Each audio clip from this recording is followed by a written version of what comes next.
화요일 오프닝벨 라이브 바로 시작하겠습니다. 오늘도 두 분 모시고 전략을 짜봐야 되는데요. 찐반인지 아닌지 산다면 무엇을 사야 되는지 두 분께 여쭙도록 하겠습니다. 하창원 본부장님, 김장현 본부장님 네, 어서 오세요. 안녕하세요. 안녕하십니까. 개장을 해버려가지고 네. 빠르게 전략을 한번 들어보겠습니다. 김장현 본부장님부터. 네, 일단 어저께 바닥을 친 게 확인이 됐죠. 네. 정책 당국이 약간 뭔가 입장을 표명할 때, 그리고 뭐 하나 말씀드리려는 것은 애널리스트가 세련되게 리포트를 작성할 때 그때는 바닥입니다. 세련되게 리포트 작성하면 정리가 됐다는 얘기고, 네. 그럼 시장에 정리된 혼돈을 약간 어루만져 주는 게 나오면 일단 된 거예요. 일단은 바닥이.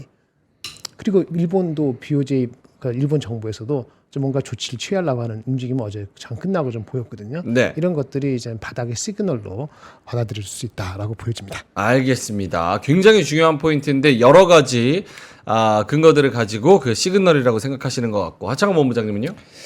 네, 역시나 뭐 우리가 급락이 나오고 나서부터는 또 이제 빠르게 올라올 수 있다라고 했는데, 어제 좀 힘드시게 잘 참으신 분들 오늘 좀 좋은 흐름들이 나타나고 있고, 이게 제가 옵션 거래 쪽 보니까 풋옵션이 20만 계약이 들어와 있는데 그 중에서 12만 계약을 청산을 하고 그걸 네. 다 이제 매수 쪽으로 돌려놨더라고요.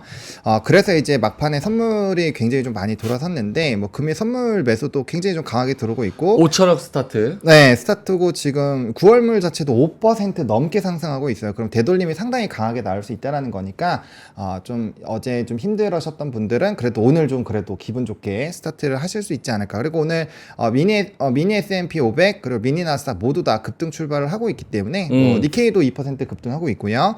그래서 좀 공포에 대한 구간은 좀 지나갔다. 그래서 어제는 정말 너무 과하게 하락을 한 게 맞다. 그렇게 말씀을 드리겠습니다. 알겠습니다.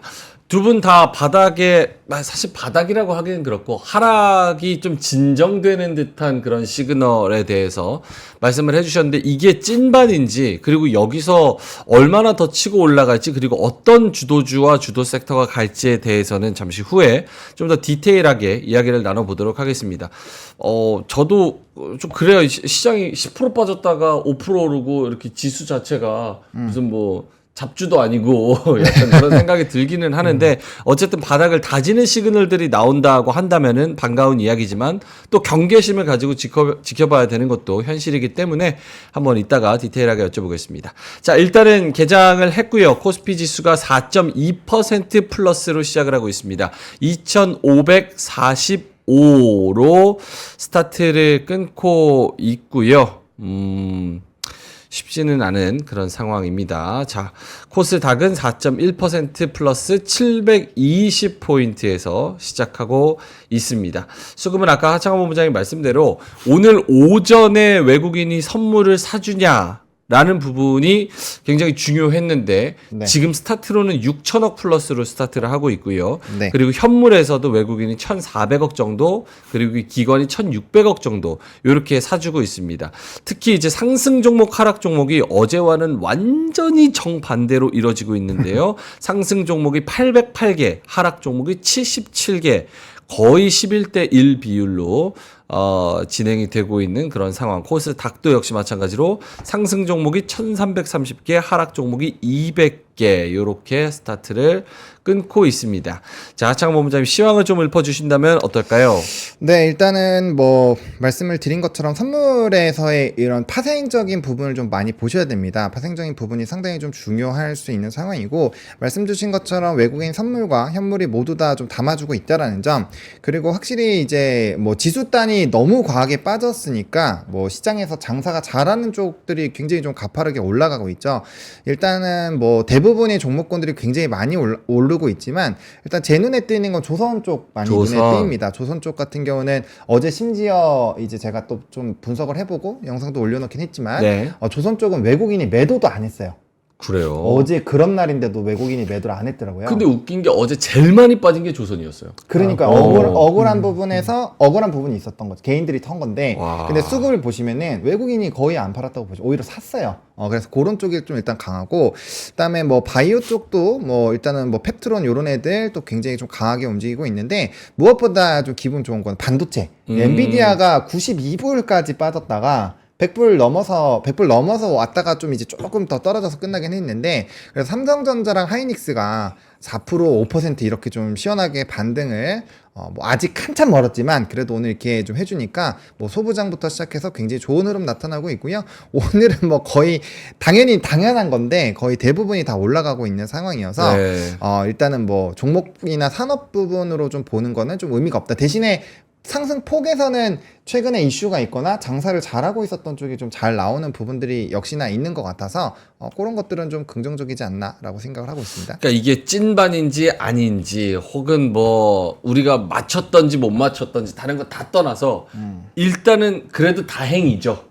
여기서 다행이다. 어제 같은 흐름이 오늘 또 지금 초반에는 안 나온다는 게 굉장히 다행인 것 같고, 물론 모릅니다. 여기 10시 지나서 혹은 뭐 오후 되면서 이거 또 어떻게 바뀔지는 또 모르겠지만 일단은 스타트는 좀 다행인 것 트리거가 같아요. 뭐였냐면은 네. 저기 ISM 서비스 지수 나왔잖아요. 네. 그게 아니에요. 그러면요? ISM 서비스 지수는 우리가 핑계를 대고 하려고 했지만 예상했던 수준 나온 거거든요. 아니 예. 나쁘지 않았어요. 좋은 거예요. 좋은 건데 오해하지 마세요. 네. ISM 서비스 지수가 좀 안 좋게 나왔으면은 진짜 이슈가 됐겠죠. 근데 바탕이 됐는데 막판에 이렇게 한 거는 엔캐리 트레이 청산 있잖아요. 네, 그게 네, 네. 장중에 141.6까지 내려갔었어요. 달러가. 무슨 얘기냐면은 사람들이 컨센서스 잡고 있는 N고가 돼서 엔캐리 청산이 이제 피크까지는 아니더라도 정점이다. 1차적인 정점이라고 본 것들이 140에서 145 사이였는데 그 밑에까지 터치하다가 그리고 말아 올렸어요. 네. 그리고 10년물하고 2년물 국채 그 역전됐잖아요. 역전된 게 역전이 풀어지다가 다시 또 역전이 됐거든요. 그러니까 이런 것들 10년 국채 약간 오르는 거.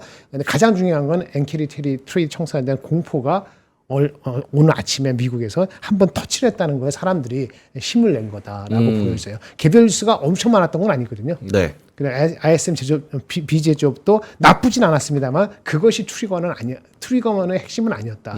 그래서 결국 오늘 일본 보세요. 일본 어떤가요? 시장 아직 됐나? 일본?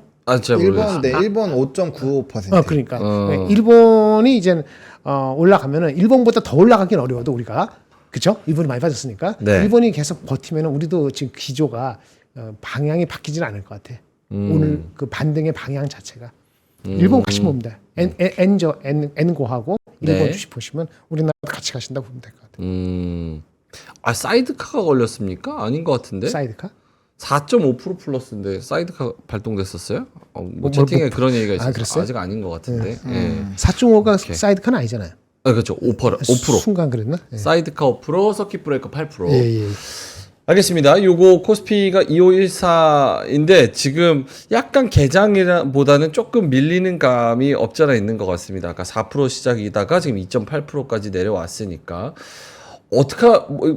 저도 마음이 급하니까 두 분께 빨리 여쭤보고 싶어가지고 찐반이라고 생각해서 일단 첫 번째 오늘 매수해도 되는지 반등하는 거 보고 들어가자라고 이야기를 했는데 사실 이 정도 반등이 나와주면 그래도 분할로라도 슬슬 사 모아갈 타이밍은 된 것 같다라고 좀 자신감을 가져봐도 돼요? 혹은 더 지켜봐야 되나요? 저는 뭐 이 구간에서 어제도 그 클로징 벨에서 말씀을 드렸지만 이 구간에서도 매수를 못하면 저 위에 2,800에서는 어떻게 사시는 거예요? 그렇잖아요. 지금 이 가격 이 지수대에서는 저는 분할로 계속 담는 게 맞다라고 생각을 합니다. 물론 이제 여러 가지 좀 석연치 않은 부분들도 있어요. 갑자기 뭐 엔캐리가 더 강해질 수도 있고 그다음에 추가적으로 뭔가 이제 증시의 불안감이 나와서 하락할 수 있지만 그래도 이 정도 지수단에서 계속 사 모아 갔을 때 우리가 작년 10년과 다 비교를 해보더라도 이 구간부터 사서 뭐 크게 망하거나 손실 보기는 정말 쉽지가 않거든요. 그래서 저는 뭐 오늘 좀 힘이 상대적으로 일본보다 약해서 좀 많이 짜증나기는 하는데 그래도 분할 매수 지금 일본은 7.4% 올라가고 있거든요. 아이고. 진짜 좀 우리나라 너무 안 들어오는 것 같긴 한데 뭐 어쨌든 뭐 반대 매매에 대한 물량도 있으니까 저는 뭐 계속 사는 게 맞다라고 봅니다. 지금 구간에서도 안 사면 2,700, 800에서는 손을 대지 않으시는 게 좋죠. 네, 그래서 저는 지금은 사시는 게 맞다라고 생각을 합니다. 알겠습니다. 뭐 오늘로써 하락이 끝났다라고 얘기하는 게 아니라 그렇죠, 그냥 그렇죠. 절대 기준으로 봤을 때 과매도라는 그런 폭풍 이런 건 지나간 것 같은데 지수단에서 확실히 객관적으로 싼 건 맞으니까 네. 한번 슬슬 담아보자. 김장겸 본부장님 어떠세요? 네, 비슷한 관점이에요. 네. 근데 뭐 테크니컬리 그걸 맞출 수 있는 방법은 사실은 없고요. 테크니컬리 뭐 기술적인. 근데 굳이 말씀을 드리면 어저께 이거 말씀드린 한번 볼까요? 8페이지 잠깐 볼게요. 그 기준을 자꾸 드리는 이유가 그건데. 네. 네.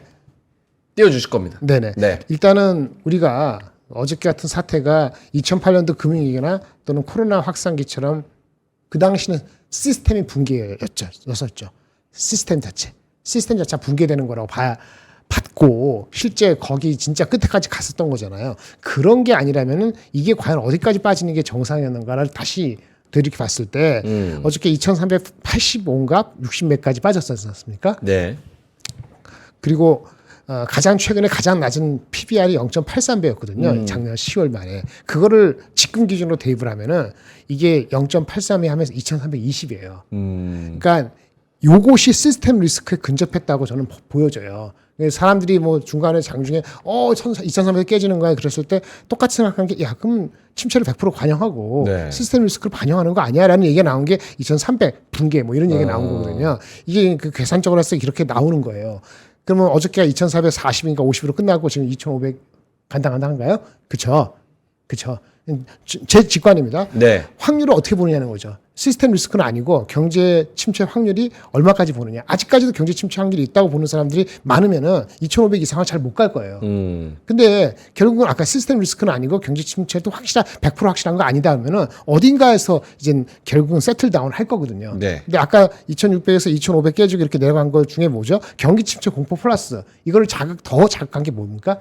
플러스 N 캐리 청산 우려가 선반영 되면서 2600 깨지고 2500 깨지고 이렇게 된 거거든요. 그럼 요거 속도에 따라 갖고 반등의 폭이 단기가 됐든 중기까지 뭐 단기에 형성되겠죠. 그런 걸 보면서 접근하실 것 같아요. 뭐 제가 이렇게 말씀 안 드려도 네. 보시는 분들은 그래서 지금 우리는 아까 말한 것처럼 경기 침체 확률하고 시스템 리스크까지 볼 뻔하다가 너무 과했네 싶어서 지금 반등하는 거니까 그 정도 반등은 리즈름을 하고 아까 일본이 더 올라가고 우리가 더 올라간다. 그거는 일본이 더 빠졌기 때문에 네. N거 때문에 더 직격탄이었기 때문에 우리보다 반등을 더 세게 하는 측면이 있는 거지. 알겠습니다. 자, 코스피가 약간 좀 소화를 하고 있는 것 같습니다. 4.1% 플러스고요. 2%에서 4%. 와, 무슨 아니 종목도 아니고 지수가 2% 갔다가 4% 갔다가 이거 뭡니까 이거.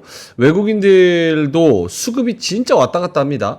진짜 몇 초 만에 마이너스 100억이다가 플러스 500억이다가 또 선물은 계속 사가지고 거의 1조 가까이 사고 있고 난리치는 거 8,700억. 말씀을 드릴게요. 예전에도 코스피가 10% 이상 확률 떨어진 게 몇 번 있었거든요. 네. 이거 잠깐 하나 더 보실게요. 급하다니까 말씀드릴게요.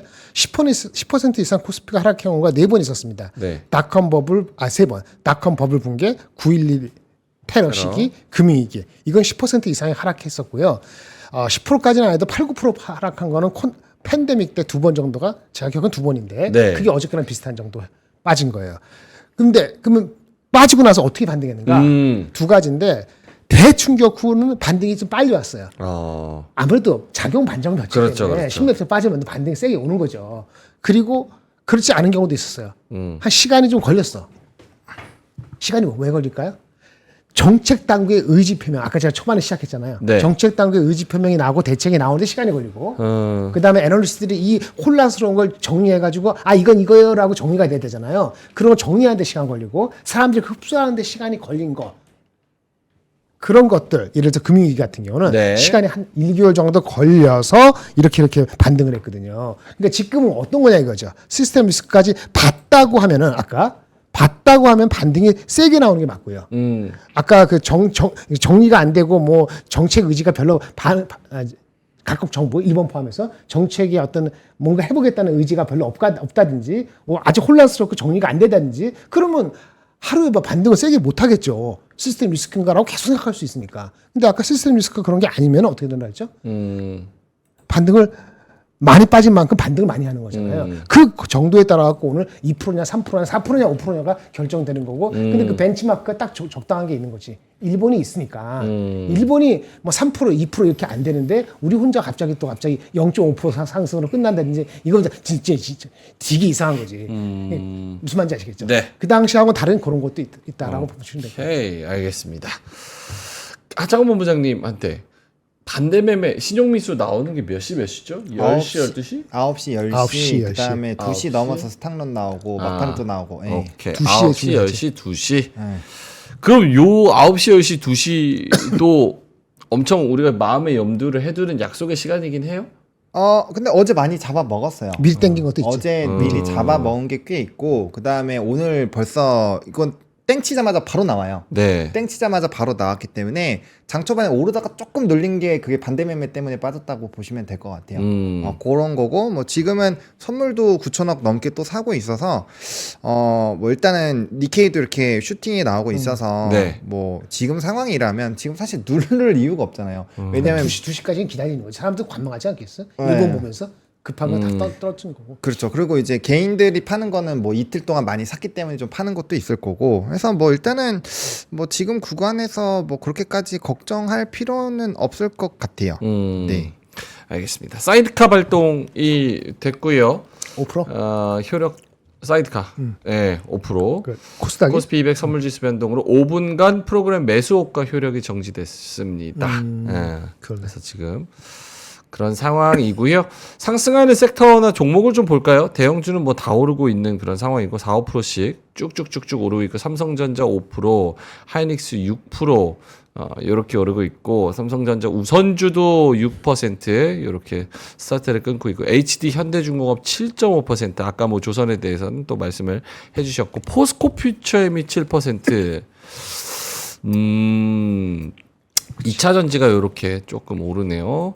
코스닥에서도 알테가 10%, 에코프로비엠이 6%, 에코프로가 6%, 그리고 리노공업이 11%, 실리콘투 11%.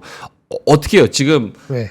빠르게 여기서 올라가서 튀어오른 애들이 주도 섹터다, 주다. 앞으로 얘네가 반등할 때 얘네가 끌고 갈 거다라고 생각을 할 수가 있습니까? 네. 그 오늘 빨리 튀어오르는 거를 잘 캐치를 잘 해야겠네요. 어제 버틴 것도 있고. 그렇죠. 오늘 그러면은 어떤 섹터가 조금 그런 주도 섹터가 될 수 있습니까? 지금 올라오는 걸로는 제약바이오, 조선, 화장품, 전력설비, 반도체. 그 이전의 애들 그대로네요. 그대로요? 그렇죠. 네, 그대로죠. 그러니까 결국엔 장사가 잘하는 애들한테 외국인 수급이 들어갔었던 거고, 넘버가 그 중에서도 이제 조금 더 우리가 연속성 있게 볼 거는 하락했을 때 좀 버티려고 했었던 애들, 하락했을 때 이미 선제적으로 외국인 매수가 들어갔던 게 팔지 않으면서 매수가 들어온 게 조선. 그리고 어제 매수 상위 산업군들 보면은 외국인에서 바이오가 많아요. 그러니까 바이오랑 지금 조선은 포트에는 넣어놔야 될 것 같습니다. 그래서 전적으로 동감하는데 안 판 게 조선주 맞고요. 넘버가 나오는 주식이 아까 화장품하고 변압기 쪽이고 그다음 미국이나 일본하고 동조하면은 반도체는 어느 정도 반등을 해야 되는 거고 그 나머지 것들은 그 다음에 순차적으로 생각들을 하실 것 같아요. 근데 컨센서스가 비슷하면은 그런 것이 반등도 더 세겠죠. 비슷하게 생각하는 사람 많으면은. 근데 혼자 왜 약과를 드십니까? 네? 혼자 왜 안 먹어요. 무슨 약과를 제가 단순 전화라 무슨 말씀이세요 지금? 까기만 했는데. 네, 말씀하세요. 네, 그렇습니다. 네네네. 외국인이 안 팔고 버틴 거. 외국인이 안 팔고 넘버가 버텨버려. 나오는 거. 네. 그냥 미국하고 일본하고 대만하고 비슷하게 가는 거는 반도체는 같이 와치해야 되고. 네. 이렇게 한 4가지, 5가지, 4가지 정도. 우리 항상 얘기했던 비슷한 거네. 3가지에서 5가지 정도니까 그 정도 따라가는 거. 오케이. 자, 그러면은 어제 공포에 진짜 용기를 내고 매수한 분들도 계시잖아요. 네네네. 근데 오늘 약간 하락세는 대강 요 정도에서 멈췄다라고 좀 확신을 가지고 볼 수 있는 건 맞아요? 아니면 그냥 지수 자체가 저점이라. 왜냐면 너무 혼란스러운 거예요. 어제 그 난리를 치고 경기 침체니 뭐니 그 이유를 찾으려고 애를 썼는데 오늘 지금 몇 시간 뒤에 와가지고 자 여러분 경기 침체 끝났습니다. 주식이 말씀드릴게요. 다시 올라요. 이렇게. 주가가 만약에 어제 폭락하고 오늘 폭등 비슷하게 아니지만 하여튼 많이 말아 올린다. 네. 일본하고 같이 비교하는 겁니다. 일본하고 같이 간다. 중요하죠. 일본하고 그렇죠. 같이 가는 중요한데 그렇죠. 이게 해석을 저도 100% 못하는데 이게 경기 침체를 임박했거나 그거를 정황이 아니고 넘버로 확인된 건 아니거든요. 몇 가지 넘버가 쌓여서 결국은 그게 상황이 확정되는 거지만 지금 정황적인 거 몇 가지 때문에 그런 거잖아요. 그거만 가져갔으면 어제 그렇게까지 안 빠졌어요. 엔캐리 트레이드 청산이라는 게 워낙 컸다고 생각보다. 네. 그 속도라든지 이런 것이. 그렇죠? 네? 그게 없었으면은 이게 시스템 리스크는 공포까지 근처도 안 가거든요. 그러면 그거 빼고 나면 정상으로 돌아와야 되는 거예요. 시장이 어느 정도까지. 그 시장 돌아오는 게 제가 원래 어저께 제 다른 이거에서 얘기했을 때는 2,600원 버텨야 되는데 이렇게 얘기를 했거든요. 근데 무참히 내려갔잖아요. 2,500까지. 그렇죠. 아까 말씀드린 그런 시스템 리스크까지 본 건데 엔캐리 트레이드 청산이 정부의 의지가 됐던 뭐가 됐던 간에 공매도 세력도 일본을 때리는 공매도 세력도 눈치를 보면은 1달러까지는 안 애들은 일단 멈출 수 있거든요. 단기적으로. 그것이 반등의 폭과 그 기간을 결정한다고 봐요. 뭐 엔비디아는 별도고. 네. 하여튼 그렇다고 봅니다. 엔비디아 나 아직 말씀드릴게요. 리포트가 아니고 중요한 게 나중에 있으니까 필요하면. 네. 그래서 1번만 보면 된다. 1번. 보노님은요? 이게 약간 혼란스러워서 어제는 진짜 나라 끝난 것처럼 막 10%를 빼더니 오늘은 갑자기 5%를 반등해서 경기 침체 얘기가 뭐 쏙 들어왔고 뭐 중동의 전쟁이니 무슨 워렌 버핏이 왜 팔았니 AI 버블론이니 뭐 이런 얘기 지금 안 하고 있잖아요. 이러다가 만약에 내일 또 5% 떨어져 그러면 다시 생각해보니까 경기 침체가 맞는 것 같습니다. 웃기잖아 이게 뭐야 이게. 원래 경기가 그래요. 원래 그런 거지. 원래 경제가 코에 걸면 코걸에 뭐야. 원래 그래요. 원래 그랬습니다. 그래요? 그럼요. 그러면 오케이 알겠습니다. 제가 그 얘기 어제 했잖아요. 워렌 버핏이 현금을 그 사람이 어제다 만든 거 아니잖아요. 아니지. 올해 내내 들어와서 올해 거지. 내내부터 계속 늘렸잖아요. 근데 보세요. 뒷돈 난게 어제 나타난 떨어지기 거지. 직전까지만 하더라도 워렌 버핏 왜 돈 안 써? 얘 바보 아니야. 이랬었어요 사람들. 떨어지고 나니까 와 역시 현자. 역시 위기에 대비했어. 이렇게 되는 거예요. 상황이 그렇게 되니까. 우린 다 결과론자야. 대부분의 사람들은. 그러니까 인정하세요. 그런 거에 너무 의미 조심하세요. 오늘 오케이 알겠습니다. 그러면은 조금 더 정제돼서 여쭤볼게요. 오늘 코스피가 뭐 4.3% 오르잖아요. 만약에 종가까지 이렇게 해서 이제 잘 마무리가 된다 그러면 2,500선 중반에서 마무리가 된다 그러면 객관적으로 사실 비싼 레벨은 아니잖아요. 그렇죠?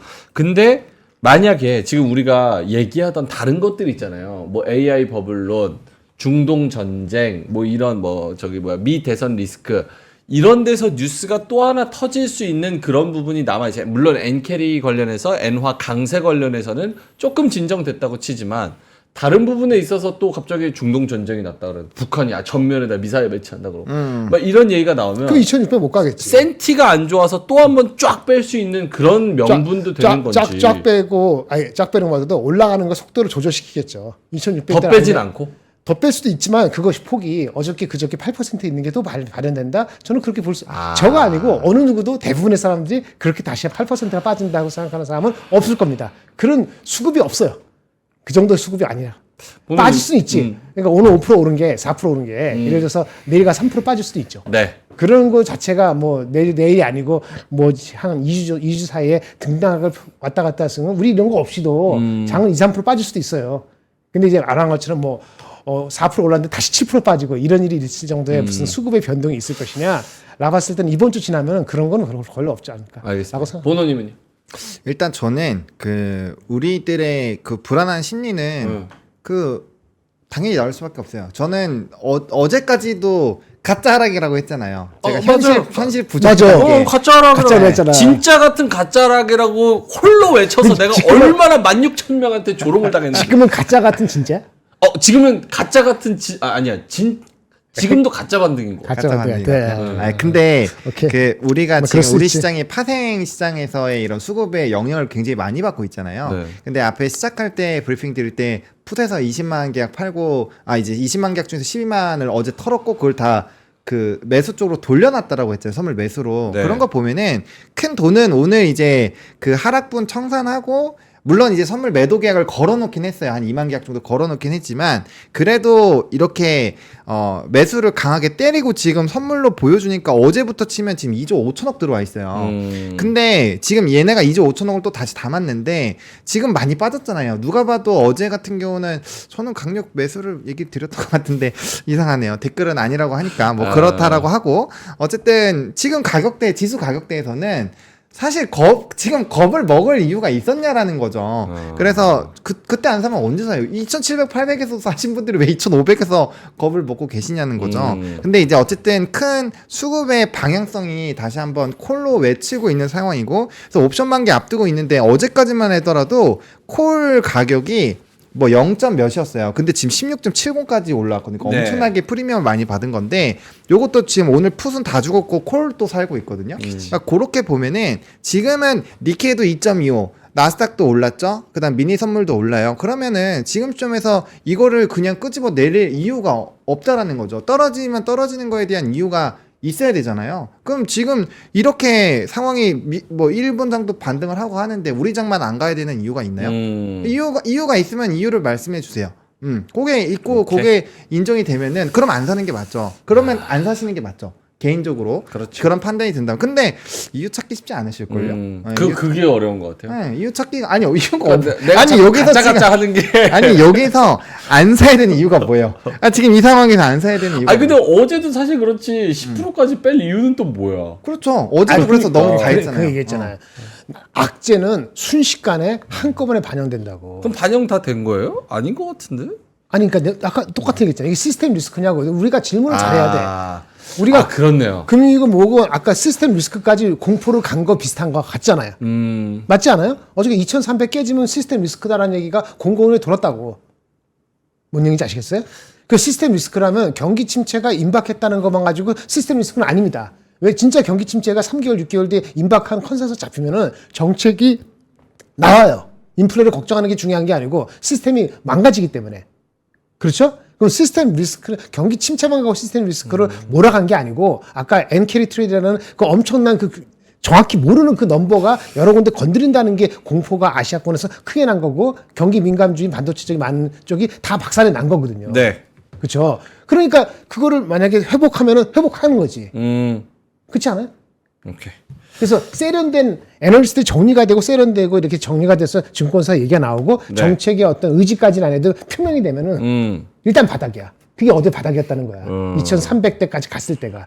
근데 올라가는 속도는 여러분들이 얼마나 믿느냐에 따라 가지고 2500에서 머물 수도 있고 2600 갈 수도 있지. 아까 싸니까 싸다고. 왜? 0.98배 그 밑으로 0.9배 내려가 갖고 한 달, 두 달, 석 달 이렇게 간 적이 거의 없었기 때문에 길게 보면은 과거 패턴에서도 한 달 걸리면 회복했다 그랬잖아요. 0.9까지는 회복한다고. 그게 2600 정도는 된단 말이에요. 네. 그러면 이제 여기서 그렇게 할 가능성이 기관이나 외국인들은 별로 많지 않겠지.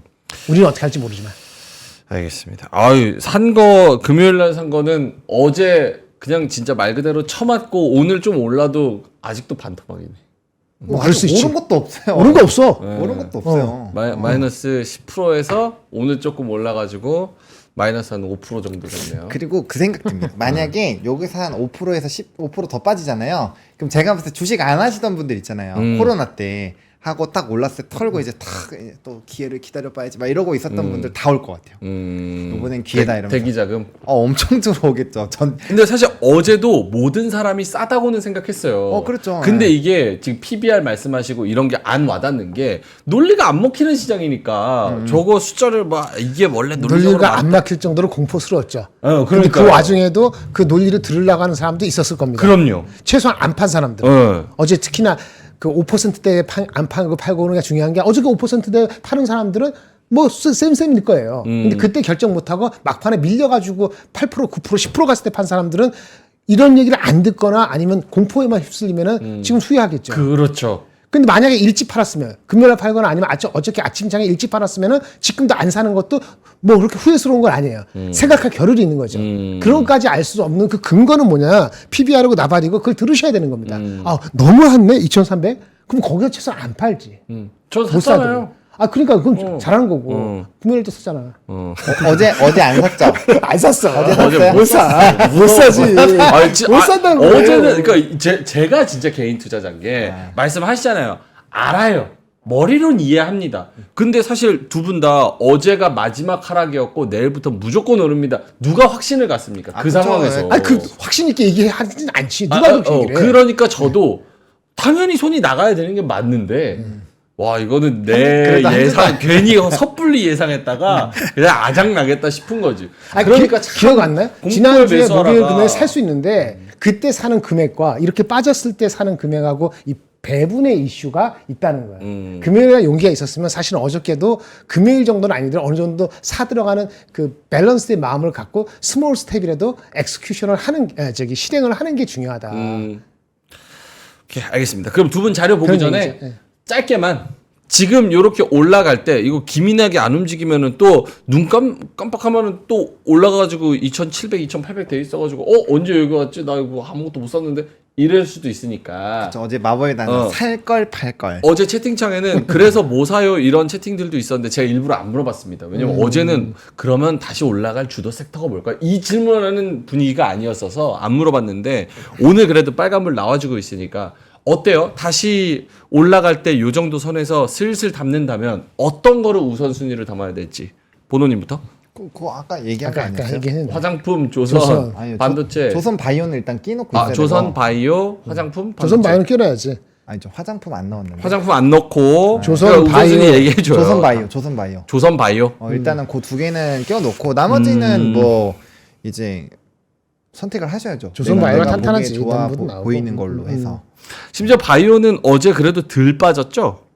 상대적 상대적 덜 빠졌죠. 상대적. 그리고 오늘 한 방에 다 말아 올렸어요. 음. 네, 알테오젠 이런 거, 페트로 이런 거 떨어진 거 바로 하루 만에 다 복구했습니다. 오케이. 네. 조선 바이오. 그렇게 헷갈릴 때는 아까 저번에 그랬잖아요. 장을 사는 게 낫다고. 이렇게 어느 섹터로 올지 1차적으로 잘 모를 때는 장을 사고 네. 일부 아까 말한 5가지가 다 보이더라도 한 2가지는 한 가지 정도만 하고 그다음에 장 사고 코덱스 예를 들어서 네. ETF를 그런 거 하고 그다음에 섹터 한두 개 했었고 그냥 3개 사는 거잖아요. 모든 섹터를 다 건드릴 수 없고 머리에 정리가 안 됐으면은 괜히 또 단기적으로 또 뭐 그럴 수도 있으니까 네. 그렇게 좀 밸런스 있게 가져갈 필요가 있는 거고 오늘도 오른다고 해서 오늘 또 뭐 사고 싶은 거에 또 50% 사고 또 이러는 거는 그다지. 그거는 뭐 그 리스크를 또 그거 많이 사는 거만큼 리스크를 또 떠하는 거니까 그거는 알아서 성향에 네. 따라서 하시는 게 맞지 않을까 그래서 싶습니다.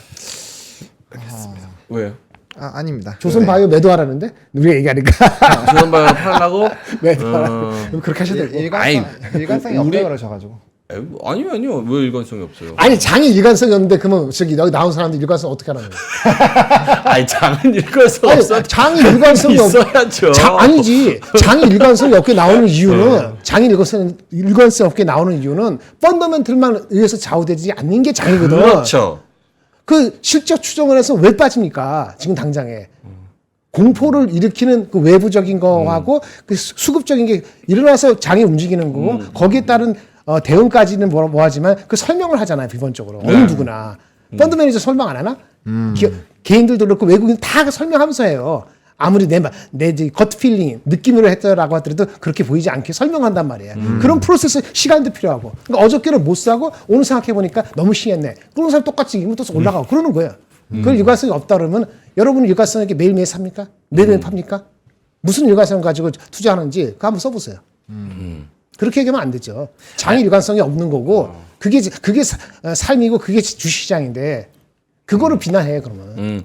아니 뭐 사실은 저는 그래요. 뭐 맞추고 안 맞추고 이런 거에 저는 사실은 크게 뭐 연연하지는 않고, 그러니까 어떤 이게 뭐 떨어진다라고 예측을 했을 때 왜 떨어지는지에 대한 근거. 보노님은 더 떨어질 수도 있다라고 얘기했을 때 외국인의 선물 누적이나 여러 가지 근거들을 가지고 왜 그렇게 생각하는지 얘기를 하잖아요. 그렇죠, 그렇죠. 김장을 본부장님도 어제 정도면은 시스템 리스크 PBR 요 정도로 대입하면 확실히 싼 거 맞고 라고 얘기할 때 근거를 제시하는 것처럼 그런 의견에 대한 근거 그리고 어떤 주장 이게 맞을 수도 있고 틀릴 수도 있죠. 그걸 누가 맞춥니까? 근데 그런 거를 한번 생각해 볼 만한 의미를 던지는 게 저희의 목표인데 어쨌든 근데 확실한 거는 듣기 싫은 거 막 얘기할 때 듣는 것이 최고야.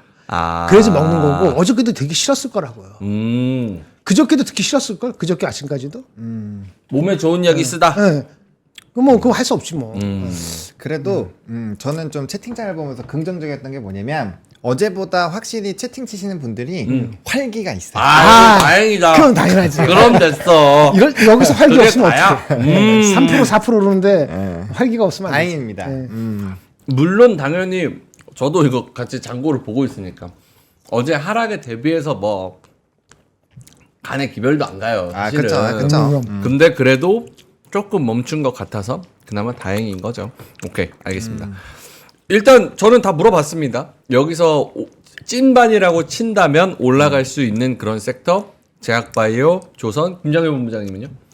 제약바 조선은 완전 똑같고요. 변압기나 반도체가 얼마나 반등하는 건데 삼성하이닉스는 제가 미리 다 드렸죠.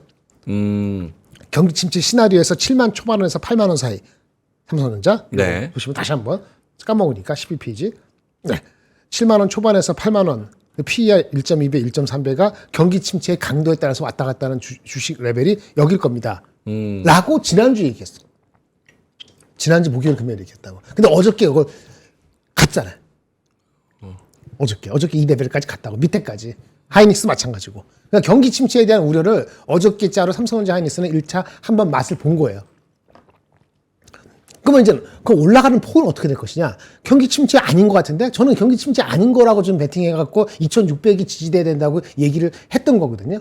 뭔 얘기인지 아시겠죠? 그럼 경기 침체가 아니라고 사람들이 느껴야지 올라가는 폭이 달라질 거 아니에요. 그게 경기 침체가 아니라고 생각을 해야지 8만 원 넘고 28만 원 넘을 겁니다. 네. 그러면 이제 단기적으로는 거기까지가 뭐 일단 한계 내지는 체크해보는 포인트가 될 것 같고 그거는 엔비디아 실적 언제야? 28일에 15일이에요? 네. 한참 남았죠. 네. 그래서 그때까지는 29일 아니에요? 28일 우리나라 시간. 엔비디아? 네, 엔비디아. 29일. 하여튼 엔비디아 실적 나올 때까지는 네. 어느 누구도 디파인을 정확히 못 해줘. 어저께 블랙웰 나왔다고 하는 그런 거. 사실 블랙웰도 그 지연된 것도 네. 아주 큰 이슈는 아닌 것 같아요. 제가 보니까. 어쨌든 그런 거 나오고 나면은 그 다음 단계 뭐 8만 원 이상이건 뭐 18만 원 이상이건 가는 거를 촉진시킬 수도 있을지 모르겠는데 네. 경기 침체에 대한 저는 30%밖에 안 보겠지만 그래도 많은 사람들이 여전히 본다면은 이거를 단계 못 들을 수 있죠. 이 정도 말씀드리면 아마 힌트가 되지 않을까. 오케이, 알겠습니다. 여기다가 플러스 제약바이오 조선에다가 플러스해서 하이닉스, 삼성전자를 반등폭? 기준으로 하는 반도체. 알겠습니다. 약과 먹는다고 말씀하셔가지고 네, 맞아요. 어제 저녁을 못 먹었습니다. 진짜 뻥이 아니라 저녁 못 먹었어요. 그래요? 네.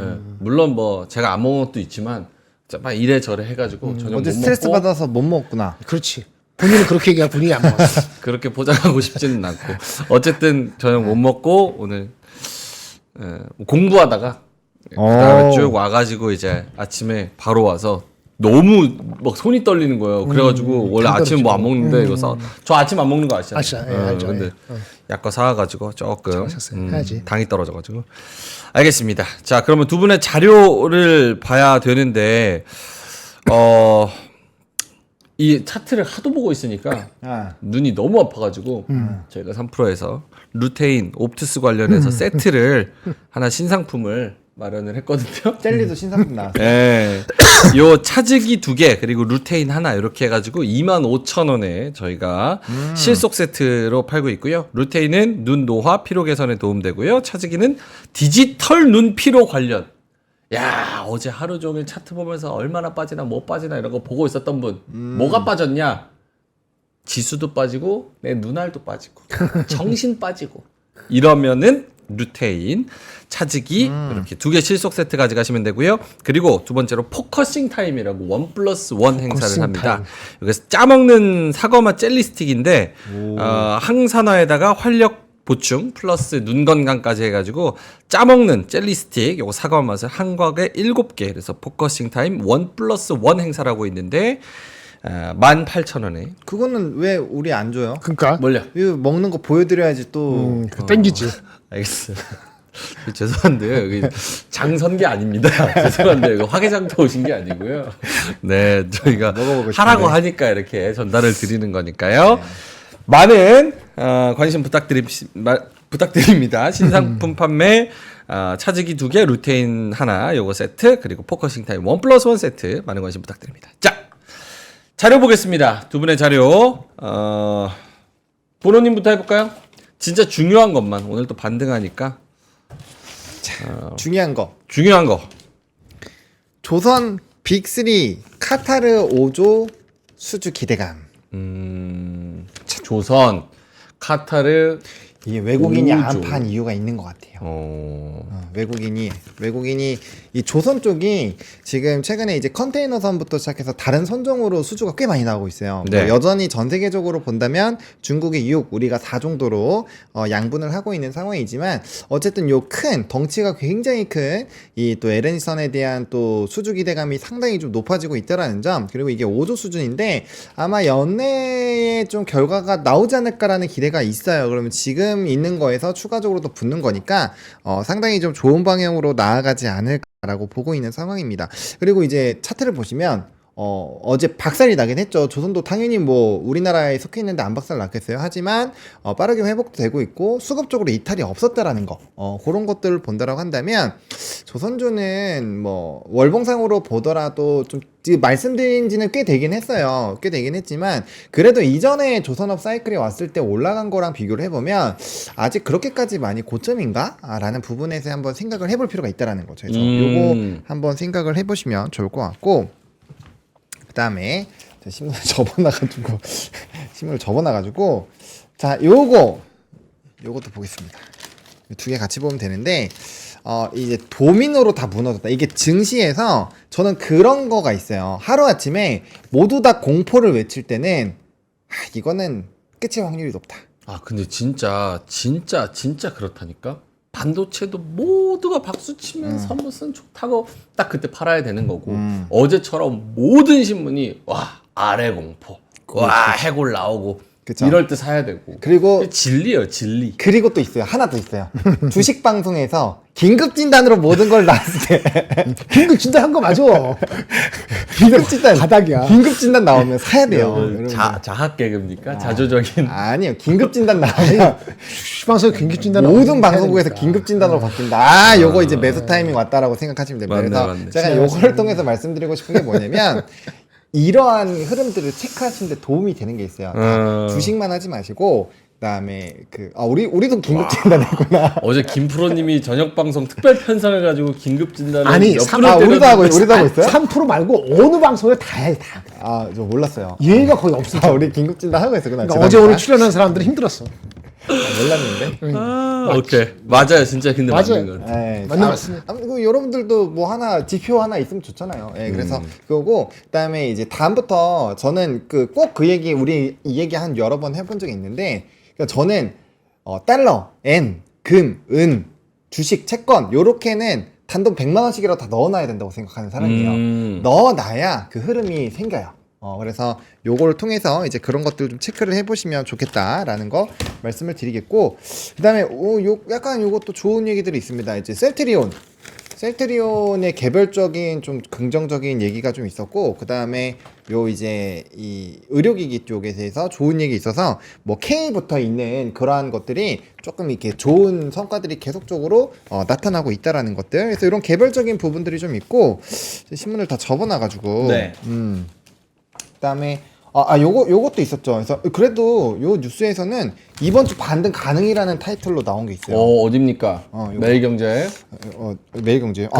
근데 저것도 일관성 없다. 있는 거지. 왜냐면 있나? 쟤네는 떨어지면 있는 무조건 내일 반등한다고 얘기하니까. 좋은 식으로 얘기하는 속에 그래서 어쨌든 이런 좀 긍정적인 얘기가 나왔는데, 오늘 지금 수급적으로 봤을 때 선물이 약간 힘이 빠지고는 있긴 한데, 그래도 이제 뭐 니케이 수준이 굉장히 높으니까 뭐 이렇게 된다라고 한다면 뭐 충분히 한번 반등 기조들 누려보셔도 괜찮지 않을까 생각하고 있습니다. 알겠습니다. 자, 그러면은 김정현 본부장님한테 넘어가 볼까요? 네, 섹터 얘기는 조선밖에 없네요. 섹터? 그렇죠. 바이오도 셀트리온 넣어왔죠. 셀트리온 맞네. 네. 조선 바이오. 알겠습니다. 이 안에서 또 어떤 헤드라인을 고르는지에 대한 그런 함축된 의미 이런 것도 찾아보시면 좋을 것 같습니다. 자, 그럼 김정현 본부장님 자료 한번 볼까요? 네. 요거 잠깐 보고 간단히 짚고 넘어가겠습니다. 네. 네. 3페이지. 네. 오늘 새벽에 S&P 500, 100 위에 있는 거. 네. 그 중에서 수익률 상승 종목이 이렇게 있습니다. S&P 100. 네, 잘 안 보이시죠? 맨 위에 AMD고요. 그건 아실 것 같고 부킹홀딩스 이건 잘 모르겠어요. 이거는 소비재라니까. 3M 아시는데 이분 실적 개판 나와. 그러니까 그래서 최악으로 한번 빠진 적이 있었죠. 럭키드 마틴은 방산, 그렇죠? 예, 그뭐 강하거나 안 빠졌고, 예. 퀄컴도 빠졌지만 오늘은 선방했어요. 미국장 3% 빠지는데. 그리고 많이 빠지는 것은 인텔. 인텔은 원래 어차피 뭐 버린 몸 이런 식으로 많이 좀 취급하는 것 같아요. 그래서 그렇고 엔비디아 물론 말아 올렸습니다만 장중에 12% 빠지다가 올랐고 애플, 알파벳, 마스터카드 이런 거 다 빠졌어요. 그래서 오늘 장은 우리 미국 한국 장을 반영한 거기 때문에 이 정도 빠진 게 빠진 거고 안 빠진 건 버틴 게 이거잖아요. 여기서 AMD하고 엔비디아 얘기를 한다면은 만약에 엔비디아 우리 반도체 고점 나올 때 엔비디아 제품을 누가 대체한다 그러잖아요. 대체하는 거 엔비디아가 스스로 잘못한 게 아니고 대체한다 그러면 AMD가 계속 올라야 돼요. 만약 그런 엘리먼트가 요소가 계속 있다면 단기적인 게 아니고 그런 측면에서 AMD를 보실 필요는 있고요. 그래서 그걸 한번 보셔야 되고 엔비디아 얘기는 잠깐 한다면은 지났지만 어저께 얘기는 다 못 해갖고 블랙웰이 지연된다고 주말에 얘기 나왔었죠. 정확히 얘기하면은 블랙웰은 GPU예요. GPU, NPU 이런 거를 보통 다 합해서 AI 가속기라고 하는 거거든요. 혹시 또 모르실까봐. 가속기에는 다 포함된 겁니다. 블랙웰 AI 가속기는 그냥 블랙웰 GPU예요. 지금까지 생산하고 있는 건 블랙웰이 아니죠. 뭐죠? 호퍼죠. 네. H100, H200 이러는 거. 호퍼 시리즈인데 블랙웰이 이제 나오고 3분기 나오고 4분기부터 양산을 빨리 한다. 뭐 이런 게 계획이었단 말이에요. 무슨 말인지 아시겠죠? 네. 근데 지금 여기서 이슈가 되는 건 GB200이라는 거고 GB라는 건 이 앞에 G는 그레이스 하퍼예요. 여기는 이게 뭐냐면 이게 약간 CPU고 여기 뒤에가 블랙웰이 GPU예요. CPU하고 GPU하고 합해갖고 슈퍼칩을 만든 거예요. 그 블랙웰 GPU 2개하고 CPU 1개를 묶어서 슈퍼칩을 만든 게 GB200이에요. 이거를 36개 72개 이렇게 해가지고 쌓아서 그 서버 렉에 하나씩 박혀요. 그게 슈퍼칩이에요. 여기에 문제가 생겼다는 거예요. 그레이스 하퍼 CPU하고 이거 자꾸 이러죠. 예, 있을 때 여기 GPU가 아까 뭐라 그랬죠? 2개 들어간다 그랬잖아요. GPU가 2개 들어간다 그랬잖아요. 하나로 뭉치지 않고 2개를 따로 해가지고 쪼개서 2개를 연결하게 돼 있거든요. 그게 여러 가지 측면에서 필요하다고 느껴서 이렇게 한 거예요. 쪼개서 연결한다. 이걸 뭐라 하면 칩렛 구조라고 해요. 칩렛 구조 쪼개갖고 연결하다 보니까 연결하는데 여기서 연결하는 무슨 부품이 문제 생겼다고 얘기했는데 엔비디아는 아니다 라고 하겠어요. 우리는 잘 나가고 있습니다. 그런데 이게 어저께 주말에 있었던 거고 어저께 오후에 이후에 사람들이 더 알아보니까 다른 얘기가 나오면 요게 뭐 연결 부품이 문제가 아니고 요거 칩렛 그레이스 하퍼 할 때 여기 블랙웰 2개가 분리돼 갖고 연결시켰다 그러잖아요. 그런 칩렛 구조를 하는 것 자체에 문제가 발견돼서 이거 당장에 어떻게 할 도리가 없다 보니 블랙웰 100, 200 이게 가야 되는 제품인데 요거 바로 안 가고 요거 잠깐 스킵하거나 아니면 무시하고 B200A로 갈 수도 있을 것이 아니고 가는 것으로 알려지고 있어요. 어쨌든 지연된 건 맞아요. 이슈가 돼서.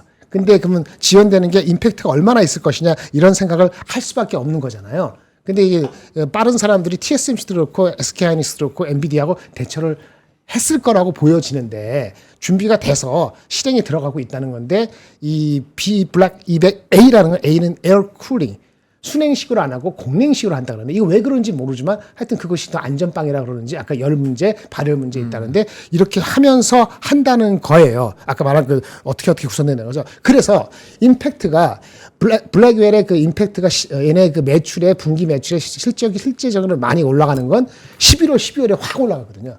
그러니까 지금 8월 달에 이제 시작을 했어요. 7월까지 시작 안 했고 8월부터 시작했기 때문에 9, 10월 달보다는 11월, 12월에 확 올라가게 되는데 이게 다소 미뤄지는 건 분명한데 그거를 계산한다면은 아마 한 5%에서 10% 정도의 얘네 분기 실적에 연간으로 따지면 한 2, 3% 정도 연간은 실적 한 2, 3% 임팩트가 있다고 보여지기 때문에 그 정도로 보시는 게 맞다고 보고 이게 엔비디아 아까 뭐라 했지? AMD가 치고 들어온다든지 네. 누가 대체한다든지 아니면 수요가 얘네가 누구한테 오더를 받아요? 구글이나 뭐 이렇게 마이크로소프트나 오더를 받지 않습니까? 네. 그 오더는 H100, H200을 지금 생산하는 거 핵심인데 여기는 굉장히 스트롱하다는 전원이에요.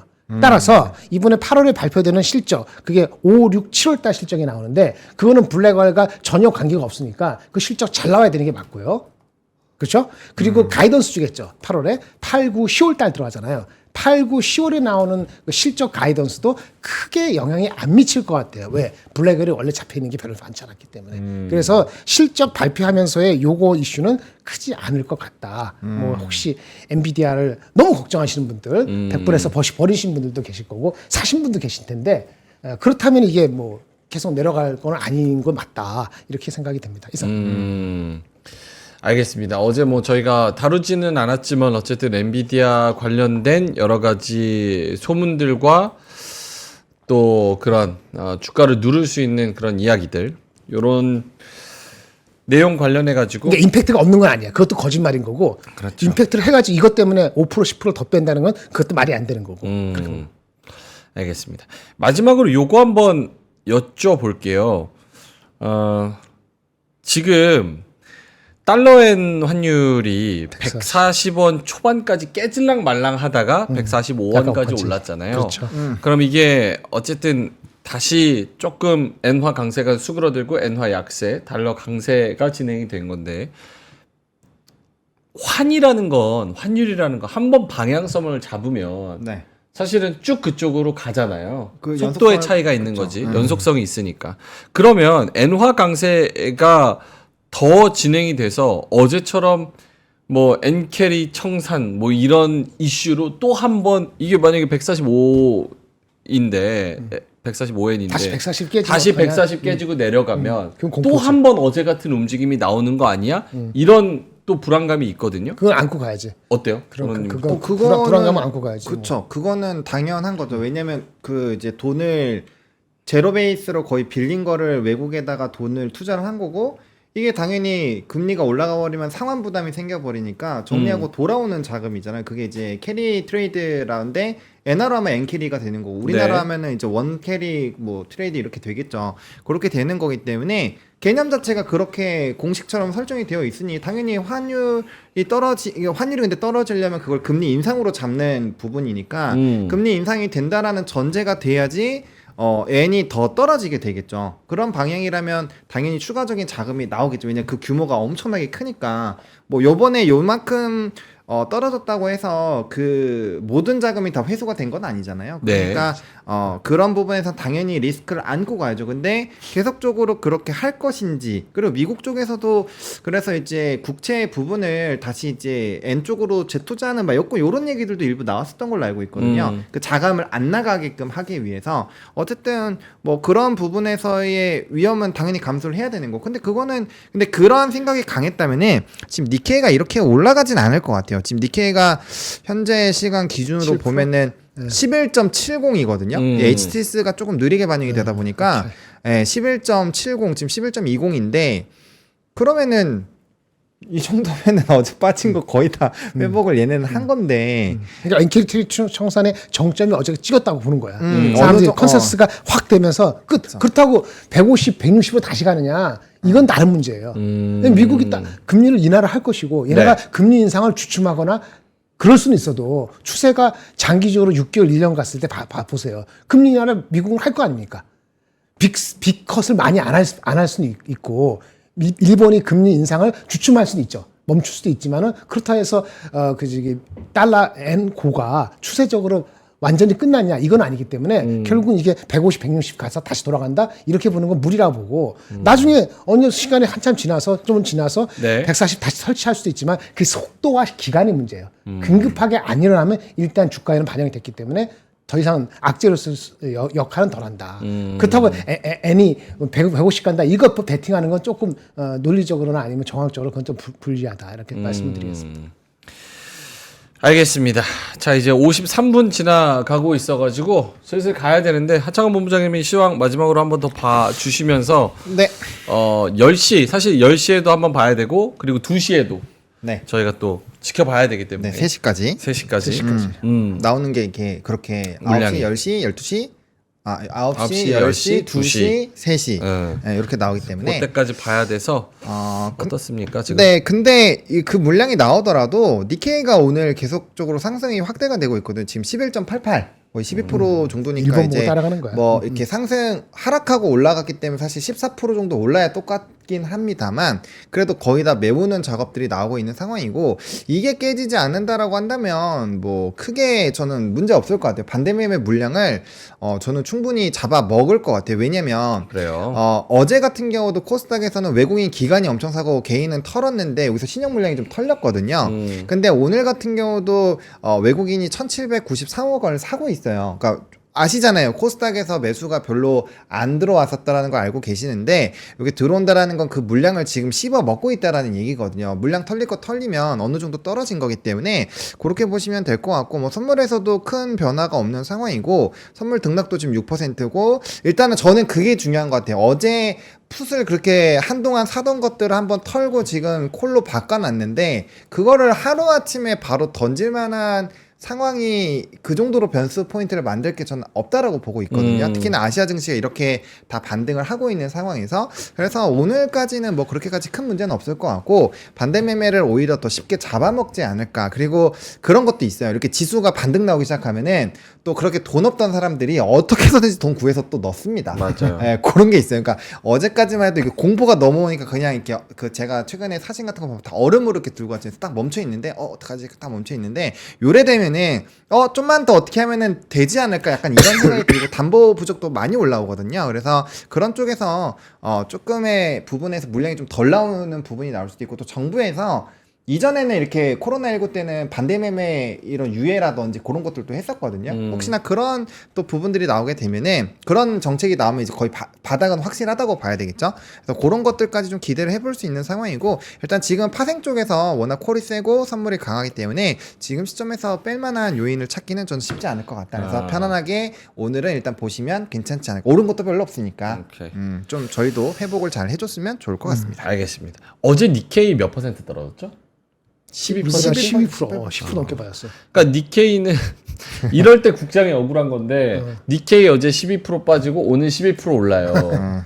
근데 우리 장은 우리가 잘못한 것도 아닌데 9% 빠지고 오늘 5% 오릅니다. 더 오르겠죠. 더 오를 겁니다. 오르겠죠. 네, 오를 대만은 어때요? 대만 아직 시작 안 했구나. 대만 시작 안 했으니까 대만까지 보시고 대만까지 보고. 일본이 12% 올라가는데 대만도 한 10% 올라갔어. 네. 대만도 어제 9% 빠졌잖아요. 지금 우리는 5%다. 그럼 좀 또 한번 또 억울하다고 또 얘기를 볼멘 소리를 해야죠. 알겠습니다. 소용은 없지만. 내 편 하자님께서 방송 끝내지 말아주세요 이렇게 말씀을 하셔가지고 방송 안 끄겠습니다. 대신 사람이 바뀝니다. 뒤에 아침 N 투자 다가오는데요. 어제 정말 험악한 분위기 속에서 험난하게 첫 방송을 마친 우리 아침 N 투자팀 정말 대단합니다. 어세무님이 좀 약간 당황하신 표정으로 그래. 이거 어떻게 해야 되나? 야 이거 진짜 큰일 났다. 그래도 형 다행인 게 다행이지. 오후에 안 한 게 다행이야. 그래도 10시에 한 게 다행이라고. 근데 아직 남았으니까 어떻게 된다. 클로징 벨 다 시켜가지고 분위기 봐봐. 우리 냈다 죄인이지. 우리가 뭐 했다고. 우리가 팔았어? 우리 샀지. 근데 어쨌든 간에 아침 N 투자. 오늘은 그래도 반등하니까 여러분 조금 더 재미있게 그리고 재밌는 마음으로 유쾌한 마음으로 이쁘게 봐주셨으면 좋겠습니다. 그래서 우리 홍선혜 아나운서님 맞으시죠? 네, 홍선혜 아나운서님 그리고 허재무님 이렇게 또 여러분의 주식 고민 가지고 여러 가지 이야기들을 또 재밌게 풀어나가니까요. 아침엔 투자로 저희 앉아있는 자리를 한번 바꿔보도록 하겠습니다. 네. 저희는 그래도 어제보다는 조금은 가벼운 마음으로 갑니다. 하지만 저희가 긍정적인 얘기 했지만 그래도 방심은 금물. 그쵸? 아니에요? 네, 방심 근무. 아니 왜 방심은 그렇게- 금물이지. 내가 뭐 쫄라요? 내가 뭐 왜 떨어지라고 눈치를 봐? 고사지네. 걔 물어. 아니, 물어보면 되지. 하고 싶다 해라. 약간 이러니까 또 억울하게 얻어맞은 경험이 있어서 얼얼해서 그래요. 얼얼해서. 자, 알겠습니다. 3시 20분에요. 저희 클로징벨 팀에는 지금 5% 정도 상승인데 한 7, 8% 상승으로 조금 내기해봐. 반등이 더 세게. 몇 프로 끝날 것 같아요. 저요? 빨리 그거 잘하잖아. 3%. 오케이. 에? 3% 우리 3% 상승. 번호님. 더 올라야죠. 무슨 소리야. 내기할까? 이거 커피 10잔 20잔. 아, 오케이. 오케이. 난 3%대 상승. 전 7%. 칠- 니케 11%, 7%는 가야지. 6%대. 이거 오버한 것 같은데. 6%. 3%대 상. 그럼 저 4% 할게요. 괜찮아요? 뭐 알았어요. 남자답게 갑니다. 기백 있게 갑니다. 3%대 상승. 7%대 상승, 6%대 상승. 6% 오케이. 오케이 대충 보겠습니다. 제일 가까운 사람 빼고 나머지 두 분은 커피 10잔 쏘는 네? 겁니다. 아, 오케이. 자, 그럼 3시 20분에 결과 들고 여러분 찾아뵙도록 하겠고요. 뒤에 아침엔 투자 잠깐만 기다리시면 와서 앉으실 겁니다. 그러면 저희는 클로징 벨에서 찾아뵙도록 하겠습니다. 오늘 감사합니다. 함께 해주셔서 대단히 고맙습니다. 감사합니다. 박근영, 이선영, 서경인, 염승환 투자 마스터들의 세심한 케어로 건강한 투자 습관을 만드세요. 3프로 멤버십 3프로 앱에서 확인하세요.